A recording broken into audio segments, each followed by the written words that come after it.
At the top, first on 4 and all new at 6, a family suing the McAllen Police Department after a loved one is killed in a drunk driving accident. Now, the victims are seeking damages after a sergeant allegedly failed to prevent the drunk driver from getting behind the wheel.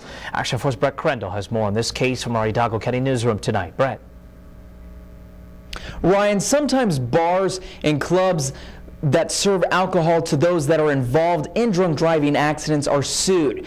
But a recent case filed last month points to a McAllen police sergeant for failing to prevent a drunk driver from taking the life of an Edinburgh man. 2 years ago, Jose Mata was taken from his wife and son when police say Zule Zamora ran the back of his motorcycle at the intersection of Jackson and University in Edinburgh. Court documents reveal Zamora left the yacht club in McAllen about 1 hour before the crash and had drank 3 whiskeys and a Jello shot. She was reportedly pulled over shortly after leaving the yacht club by McAllen Police Sergeant Javier Coronado, but after a few minutes he sent her back on her way. Wasn't issued anything, wasn't taken in. Sergeant Coronado directed her, allowed her to continue. Zamora testifies she then pulled into the Stripes on the lawn in McCall to get something to eat. Coronado followed her and directed her to go across the street. She went because she was in fear of being arrested because she had just been drinking at the bar. According to the petition, after Zamora left Stripes, the video surveillance on this bank's ATM captured Coronado and Zamora parked in this parking lot for about 15 minutes, only 4 to 5 feet away from each other. He asked for her number. She asked for a ride home. She basically asked for help.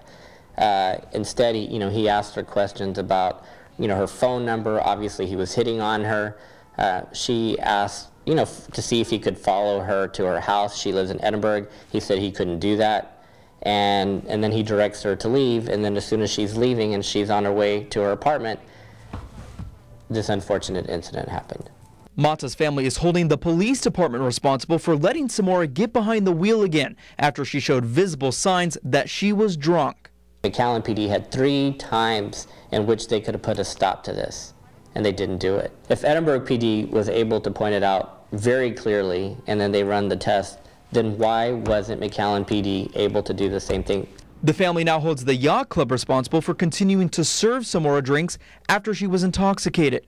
Mario Villarreal, the Texas Alcoholic Beverage Commission, says any establishment that sells alcohol must follow state dram shop laws. And when they see any signs that they've had maybe a bit too much, they need to do what they can to regulate or stop the service of that alcoholic beverage. Mr. Mata would still be here with his wife. He'd still be here with his son if it wasn't for the acts of both the yacht club and the McAllen Police Department. With a blood alcohol level over twice the legal limit, Zamora pleaded guilty to intoxication manslaughter charges. Now she's expected to be sentenced on April 17th. And Mr. Ochoa says that he hopes to take this civil case before a jury before the end of the year. Live in the Hidalgo County newsroom, Brett Grande, Action 4 News. All right, Brett, thank you for that. In a statement to Action 4 News, the McAllen City Attorney's Office says this, quote, "We are currently reviewing information related to this matter.